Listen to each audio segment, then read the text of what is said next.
我们的大脑无时不刻在欺骗我们。你以为这个人对你不好，大脑欺骗人。情绪、生活上的困扰，都是大脑在欺骗你的。你怎么样从这个大脑的欺骗挣脱出来，进入感动，完成感动？一念思即般若觉，你又想要去吵架，就没感动啊。一念智即般若生，自在你这一刻愿意选择不跟他纠缠，好好把自己活好，就是一念智。每一个片刻，我们都必须做决定：你到底要六道轮回，还是要进入直心行的直心流里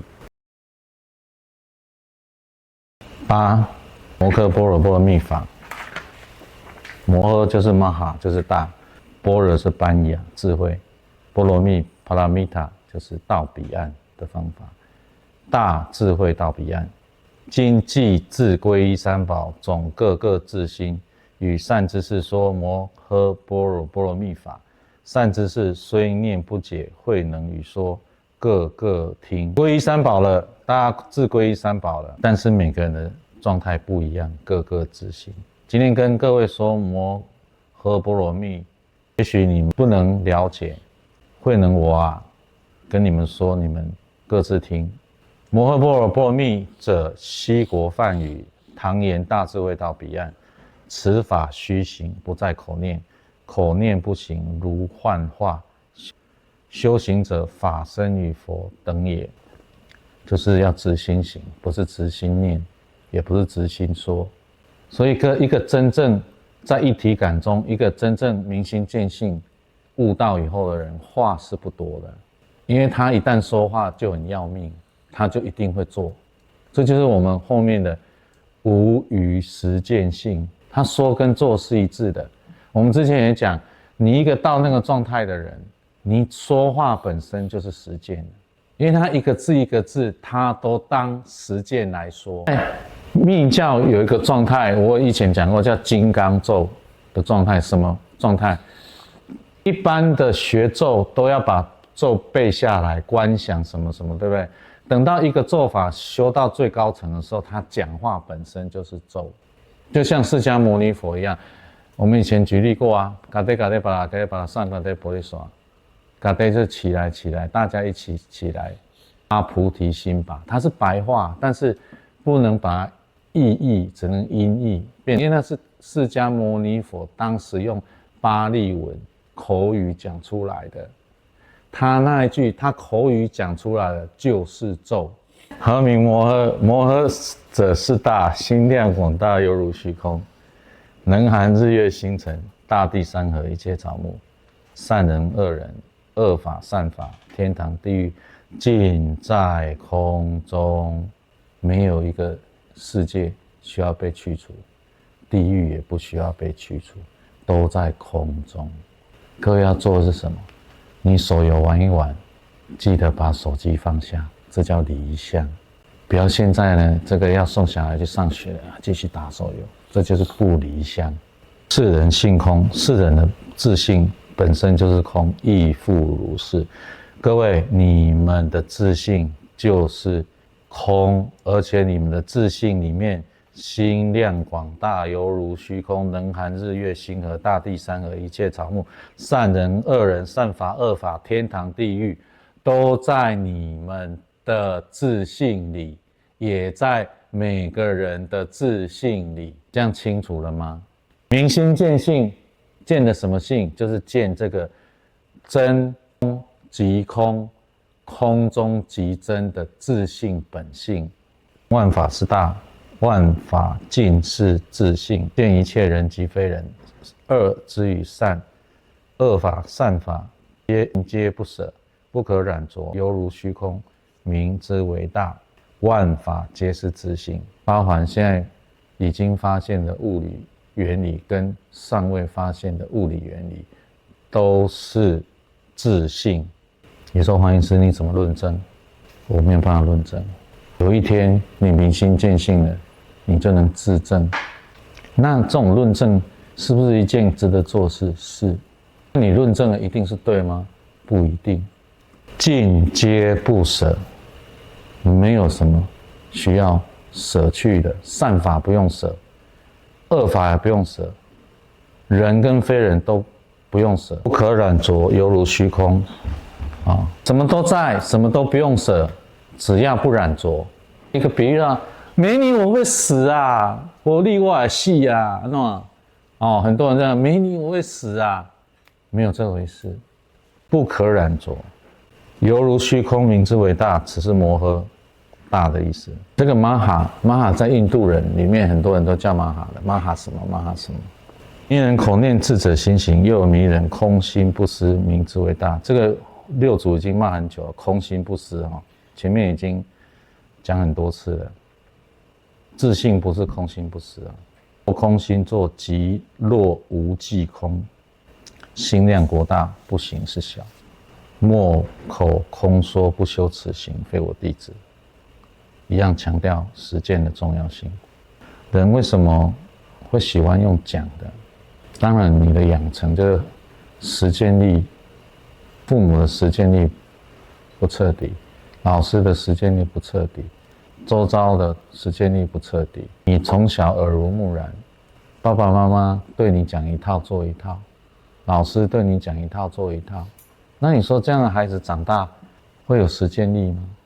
就整天在讲啊，而且他发现如果讲了就有糖可以吃，讲了就可以骗到钱，讲了就可以怎么样，那他更不愿意去实践他内在感动他真心所要的一切，对吧？他不会去实践的，就是龙生龙，凤生凤，老鼠的儿子会打洞啊。所以你在一个周遭都实践力不强不高的一个环境里，你当然养成就是会打洞啊。所以你在修行的过程中，无限诚实性、无边接受性、无余实践性。为什么我的三无是这样呈现的？我是再加一个注解，因为你讲无记、无念、无相，要有一点悟性啊。但无限的诚实，不能说我的诚实是诚实，别人的诚实不是诚实啊，所以是无限的。无边接受性就是尽在虚空，尽在空中啊，有什么好排斥的啊？地狱也存在啊，不用消灭地狱啊，不用建立乌托邦啊，你能够自归你的觉、你的正、你的静，内在的觉、正、静，就是真正的明心见性，都在你的这个自信中含有一切。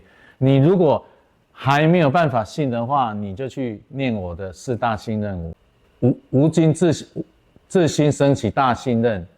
你为什么会信不起？很简单，你觉得自己不配得，你付出的努力不够，你没有好好的执行行，你没有在艰苦卓绝的环境中依然能够自律，依然能够贯彻到底，你这种经验太少了，你就信不起自己可以自证，就这么简单啊。因为为什么这个乐透为什么1年内哇几亿通通不见了？为什么暴发户会暴发户？因为他觉得他自己不配得啊，不配得就会离开你啊。传入中国，当然有很多糟粕，比如说最近这个少林寺的，那个就是这个魔众弟子说这个佛教的神佛都是阴灵，阴界的阴，灵魂的灵。我觉得他在少评一些阴庙跟公庙的功德上是值得肯定的，但是把佛教的神佛都当阴灵，这就有点过分了哦。那佛教的神佛是不是阴灵呢？当然，你修佛的人可能对这个频道起反应都不会，但是我觉得我还是要讲几句话。你如果学佛，我们从金刚经讲到般若波罗蜜心经，讲到佛祖坛经，就是我的皈依是王振华老师的儒家。那儒家可不可以学佛？当然可以啊。儒家可不可以学道？可以啊。家不是宗教，也不是帮派啊，你这个不能学这个其他帮派，没有这回事。只要是生命的学问、实践的学问，我们都可以操练。操练的目的是什么？第一个，知道从哪里来，我要到哪里去，我现在是什么。你这3个问题如果能够回答得了，你才能够真正的定下来，不然你都在彷徨。我从哪里来？我现在是什么？我将往哪里去？甚至我死后往哪里？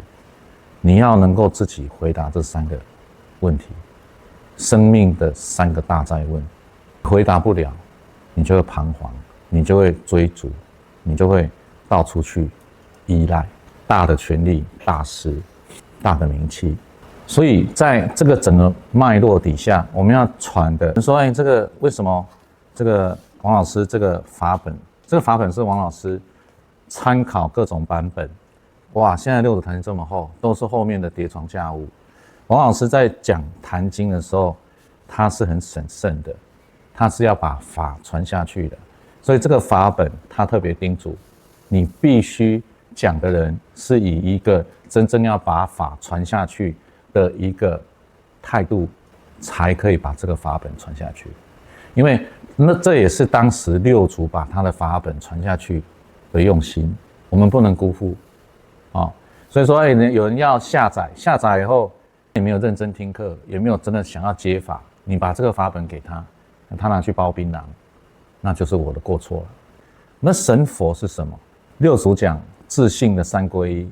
以前讲皈依佛、皈依法、皈依僧，那自性的3皈依是皈依觉、皈依正、皈依净。这3皈依，你的自性本具本有，你皈依你自心的觉、自心的正、自心的净，这就真正的自性3皈依。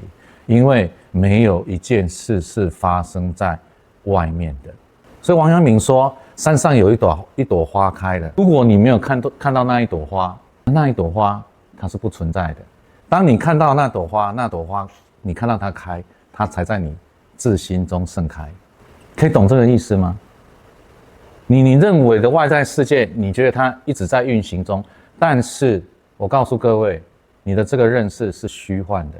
我今天特别跟亨渊确定一件事情，到底那一天他给我沾酱料，沾那个豆皮，有包那个起司的，有包那个蔬菜的，我一看是2格。就转头一看是3格，这是什么？这跟王阳明的花开是一样的道理。因为我内在以为会有2个酱料，没有想到第3个酱料，所以我一看到3个格子的碟，我的大脑会把它判定为2个格。结果我一转头，哇，没有那个判定的时候，变成多一个油葱出来，一个是酱油，一个是我们台中的东泉辣酱。我们的大脑无时不刻在欺骗我们，记住这一句话。你以为这个人对你不好，大脑欺骗了你。你觉得你男朋友对你不好，大脑欺骗你。你觉得这一切世间人都在找你茬，大脑欺骗你。任何的一切造成你情绪生活上的困扰，都是大脑在欺骗你的。你怎么样从这个大脑的欺骗挣脱出来，进入感动，完成感动？我跟曾华讲，哇，你跟男朋友去看夕阳，结果呢，忙着跟他吵架，看不到淡水夕阳带给你的震慑、盛景、壮观、壮丽、美感。我记得我有一次带着我大女儿跟大女儿妈妈经过孔庙，那边的操练还没有到教师节，9月28嘛，那边的弦和之曲，我经过孔庙的时候，那个雅乐一奏，哇，会狂掉泪。那个音乐代表了我们这个宇宙本来就是在一个类似孔庙祭典的8·5的弦和之曲里面的安排中。这宇宙的壮丽，你只要能够从吵架的情境里面转头看着淡水夕阳，它就是原原本本从无始以来到现在的壮丽的乐章。但是我们都不愿意转头进入感动，就是你愿意把你在这个世间你认为别人都是错的，别人都是在害你的大脑的欺骗的幻象里面，你愿意转头去看那个淡水夕阳带给你的震慑力，就是这样的一个差别。那在生活中是什么？你愿意迎向感动，进入感动，完成感动。所以我在这里讲一件事，我特别要提到，我今天早上看到杨定一带着美国的他的之前的前妻跟他的朋友去找南怀瑾先生的一个对话。杨定一特别想要把南老师当作上师，然后呢，这个南老师呢，第一个提醒他不要单溺在定境中要好好的学地藏王菩萨救度众生他的举例就是，我虽然感冒了但是呢，我还是拖着身体来跟你们应对。然后他特别提到，你不要把我当什么咕噜咕噜。他说我就是一个乱七八糟的人，我抽烟跟你们讲话。但是你接近南华锦老师，你难道不知道他的用心吗？你知道他的用心啊，你也可以感受到啊。但是人会从外向说啊，这个老师抽烟啊，这个老师怎么样。你可以挑他108个缺点，但是你有真正的进入感动，知道他这个人是怎么活的吗？他那个以前打气以后写的诗我也没有背下来。他说最后一句，这最后一句的3个字，比丹红，比红还要红，就是说他的心比丹红，比红色的红还要红。这个以前王老师有个朋友，他说我五内可以主日，太阳那么热，我的五内，我的内脏是可以主太阳的。真正一个修道到极境的人，他是不管任何的外向，他内在的燃烧是可以把太阳煮了的。所以你看六祖坛经，如果可以看到痛哭流涕，那代表你已经进去了。因为六祖在这个坛经里面，你可以看到他像煮太阳一般的心在那里燃烧着。所以我们回归来讲，到底神佛是不是阴灵这一件事情，如果你把它当交易的对象，如果这个寺庙你说香火钱你捐了多少，你就有多少福报。如果这个寺庙呢要你什么买门票，要你当功德主，要你捐钱盖什么庙，那这个就是那个庙里面的就不是真正的神佛，那个庙里面就是阴灵。如果这个庙里面破破的，没有什么特别的，我们今天有一个我们的客户，黄医师，你背后的窗帘长霉了。你知道我们再生诊所，也许也就是我的庙，也没有特别的怎么样，看起来不什么起眼，我也特别不会去要求。当然，我对蚊子跟味道是比较敏感的，我不喜欢蚊子。第二个，我对味道比较敏感，因为我们以前在排列的时候，只要是这个不自然死亡的那一些没有送走的，只要人数够多，那是极臭之臭，你可能可以到那个殡仪馆或是墓地里面，你就闻到那个尸臭味。癌症病人身上是有这个味道的，这个味道越重，离死亡越近。我鼻子是闻得到的。所以真正的神佛，就是佛陀在《金刚经》里面讲：若以色求我，以音声求我，是人行邪道，不能见如来。这声音来把我当是法身，是人行邪道。所以禅宗贯彻的这个宗旨，不塑像，甚至烧佛像。为什么？他要破除你对，像真华讲的，你很多人归于外面的佛，归于外面的法，归于外面的僧，所以受到那些假的佛，哇，有的那个魔就会假装佛庄严的形象啊，赞叹师父，感恩师父啊。有的法就会装我是无上等正觉的法，就是他的法是唯一的。如果一个真正无上正等正觉的法，跟孩子一起玩的感动都没有办法肯定的时候，你一个上师不像耶稣看到小孩子抱起来说你们不像他这样的，当然不能进天国。他还有一个上师的架子、衣着这个威仪，他没有办法摆下来，跟当下的感动融合为一的，那这个上师就是假的，这个权威就是假的。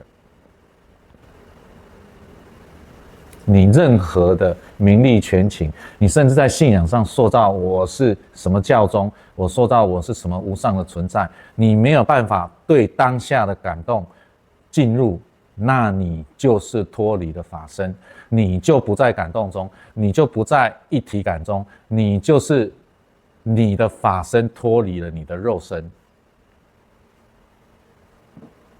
请各位谨记，如果一个人修炼，黄医师你开悟到现在，从25岁到现在30年，我开始有个价值，然后呢，我无法参与你们的感动，那我那一刻对不起我自己，对不起王老师，对不起这个传承。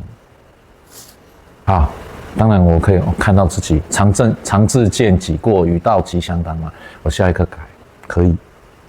所以我跟真华讲，我们每一刻都是决定继续跟男朋友吵架，还是要去看淡水夕阳？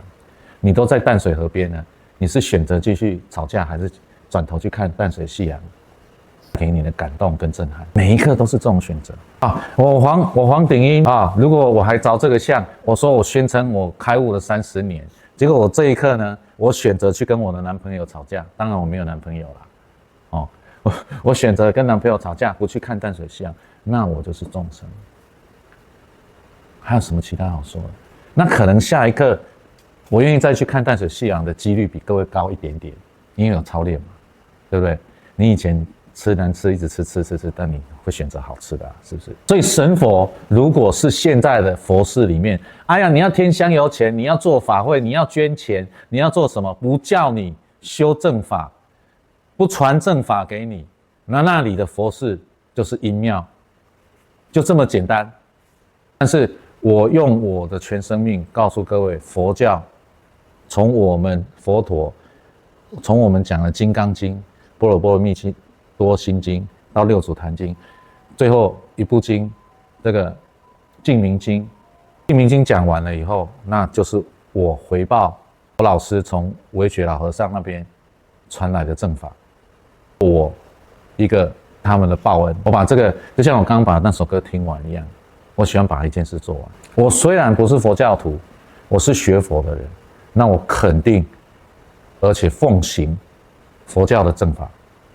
好，所以我们今天进行到第8页，摩诃般若波罗蜜法的摩诃讲了般若。何名般若？般若是智慧，一切时中念念不失，常行智慧即般若行。什么叫般若呢？般若是智慧啊，这智慧你很难从字义中去解。一切时中念念不失，如果你在感动中是念念不失的，你在被淡水夕阳震折的时候，你不会起念头的。被一个大的一个宇宙，一个法流，我们说我们这里是法能流，你被那个法能流给 overwhelmed， 你被它充满了，而且溢出来了，你那时候你的脑袋是不会有任何思想的。你在那个 overwhelmed 的一个状态里，它就是什么？念念不失，不是故意念念不失，是你在里面已经被 overwhelmed， 所以你会念念不失。常行智慧即般若行。你在感动中的时候，感动中是没有念头的，而你完成感动即名般若行。所以感动在这边，我就姑且用我的在这个时代来诠释六祖的智慧是什么？感动即智慧。请各位记下来，这是我对这个时代的回应。任何的权位大的人、名气大的人、人多的人、有钱的人、教宗、上师、老师、什么师父都必须进入感动，为感动而低头。不低头就是愚痴。我就直接这样讲，你管你是那个回教的什么尼，你管你是什么佛教的什么大僧，你不在感动面前低头进入感动，你就是愚痴，就是不智慧，就没有般若智慧。一念失即般若觉，翻译成白话，你又想要去吵架，当然般若就绝了，就没感动了，对不对？一念智即般若生，一念智是智在哪里？智在你这一刻愿意选择去看淡水夕阳，就是一念智，了解吗？我今天跟我先生关系不好，我可以选择继续纠缠，我也可以选择放下他，过我自己想要过的生活。你如果继续纠缠，就一念失了。你如果不跟他纠缠，好好把自己活好，就是一念智，就是般若。说了，每一个片刻我们都必须做决定，这个决定就是你到底要六道轮回，还是要进入直心行的直心流里，就这么简单。心中常语，我修般若，无形象智慧性即是。心中常语，请把这4个字圈点起来。人就是自作聪明，才会自作自受。你不愚，哎呀，我跟我男朋友对他付出这么多，我对他这么好，我贡献了我多少青春，然后呢，我跟他吵是理所当然的，这个叫聪明，这个叫不笨。笨是什么？我拥抱水夕阳，超笨的吧？我可以放下对他所有的付出，是不是很笨？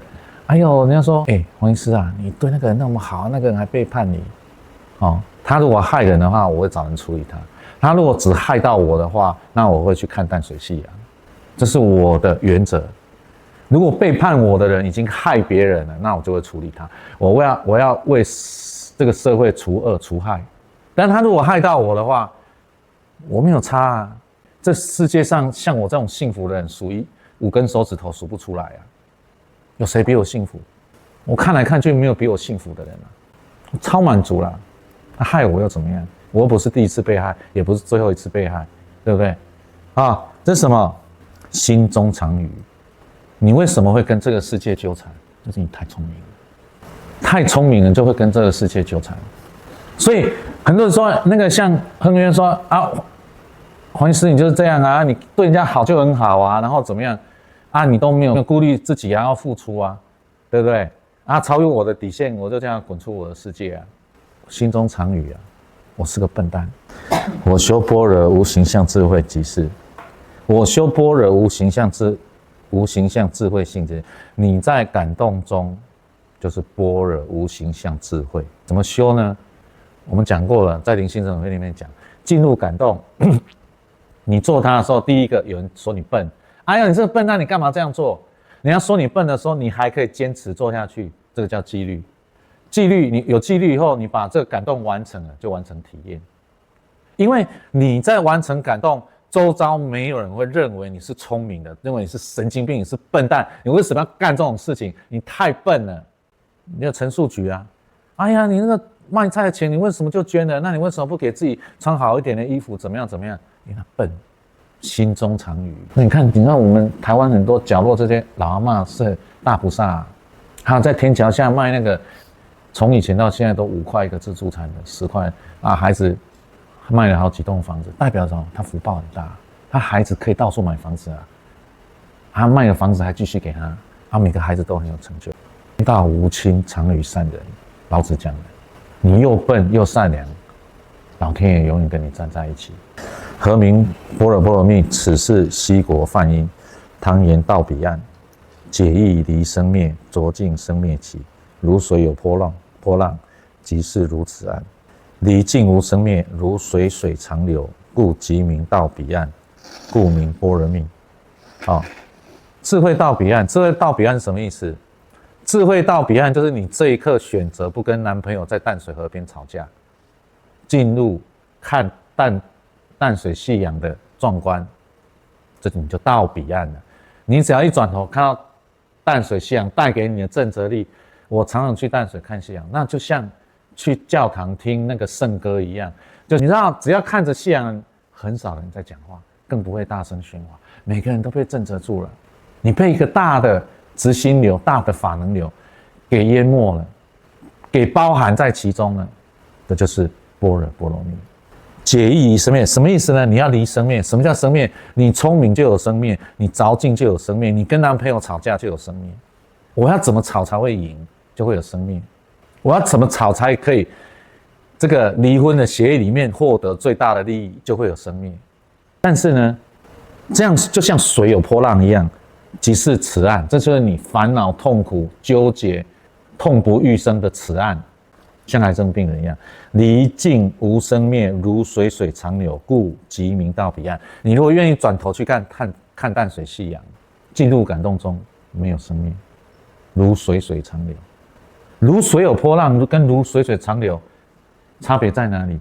哇，这个孔子说：“子曰，逝者如斯夫，不舍昼夜。”他说：“哇，我们这个时空啊，就像这条河流一样，不舍昼夜，昼夜不断的牵流。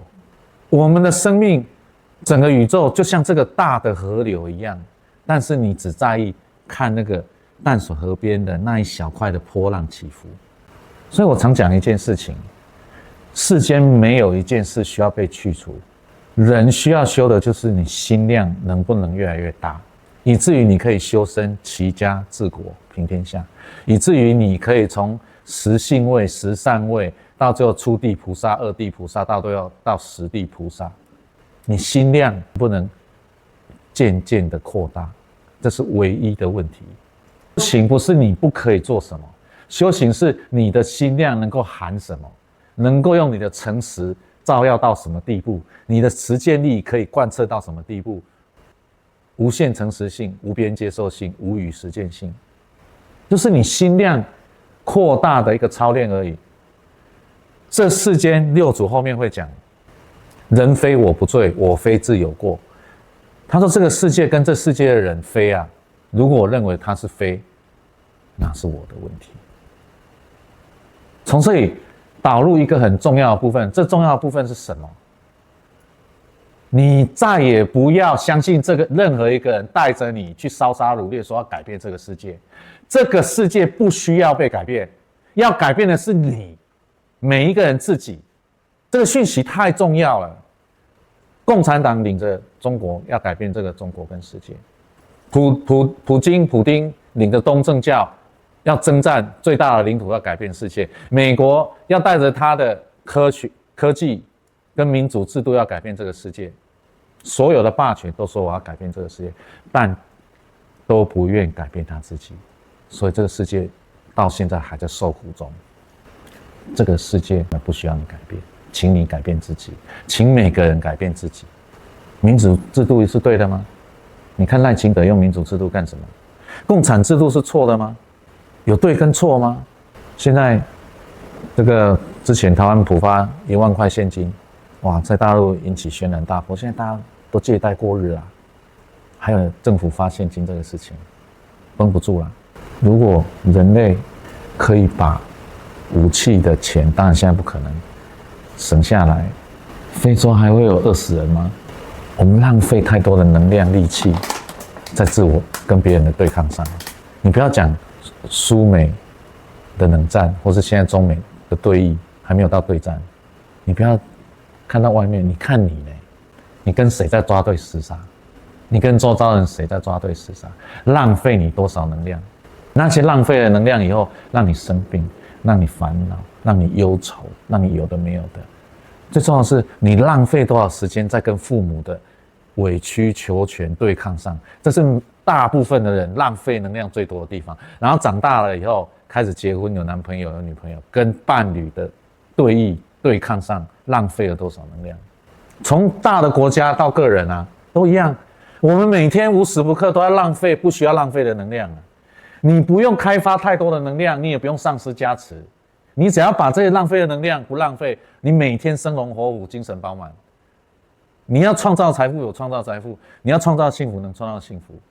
所以这个处境就是我在讲，很多人就还在跟人我之间的对弈，有我相、人相、众生相、寿者相，在有这个相里面跟人家浪费能量，在对弈的状况里面消耗了能量，然后呢，这种痛苦说我要去静坐，我要去参加禅修营，我要参加身心灵课程，我要取得平静，这个架构本身就是错误的啊。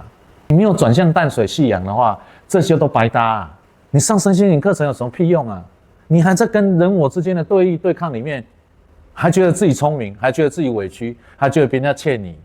只要死亡带不走的都不是你的，我们只有使用权还有赏味期限，你没有拥有权。什么东西你可以拥有？哪一个是你可以拥有的？什么是你可以拥有？没有啊。你能拥有的就是你曾经在感动中完成了感动，而那一刻你们两个都已经受用了，就这样而已，没有其他的。而这个是你死后带着走了，这个在佛教叫正量，在儒家叫积德，在老子叫早福是谓重积德。早福是什么？早点福于感动，进入感动完成后，就是重重的积德。这早福是为重积德，儒释道都这样说。一人口念智者心行，当念时有望，有望即非真。有望就是又跟去男朋友吵架了，念念若不失，是名真有。去看淡水夕阳啊。悟此法者，悟般若法，修般若行，不修即凡，一念修行，法身等佛。什么意思？当你跟淡水夕阳合而为一的时候，你那一刻就是法身等佛，再也不要怀疑，一怀疑又掉出来了，你就好好在那个一体感中就好了。善知识，即烦恼是菩提，前念明即凡，后念悟即佛。我想我的比喻各位可以读得懂了。善知识，摩诃般若波罗蜜最尊最上第一，无住无来无去；三世诸佛从中出，将大智慧到彼岸，打破五阴烦恼尘劳，最尊最上第一，占最上法圣法，修行定成佛，无去无往，无去无住无来往，是定慧等，不染一切法。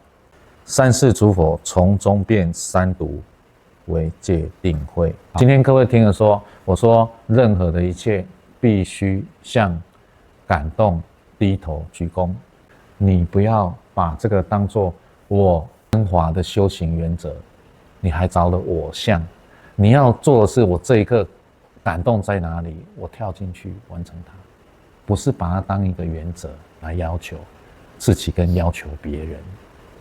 这叫迷人口说，智者心行。哎呀，黄医师讲的好棒哦，我把它书珠身写在我腰带上，哦，然后呢，我都有进入感动哦，我真华最棒哦，我这个学生最棒哦。那你还是在我相、人相、众生相、寿者相里。你一旦可以时时刻刻都在感动中完成感动，你渐渐的就会听懂、体会，而且等同于六祖讲的这段话。最尊最上第一，无惧无住无去无来。你说哎呦好伟大，跟我什么关系？因为你操练进入感动完成感动的时间不够长，时间够长了，你就会觉得六祖的形容是非常准确的。因为你一旦进入感动以后，你就会刘姥姥进大观园。哇，这个瓶子怎么这么漂亮？哇，这个茶几怎么这么美？哇哇哇哇哇，就一直哇哇哇。因为你在进入感动完成感动，你就是哇哇哇哇哇，一直哇下去，哇到最后你就会赞同这个我们六祖讲的最尊最上，无一无住无去无来，三世诸佛从中出。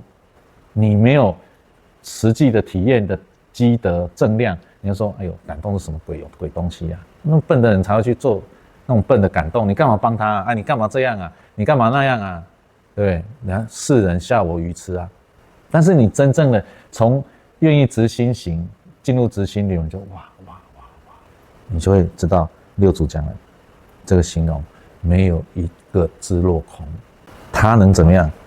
把五阴烦恼尘劳打破，而且你持续做下去，修行定成佛。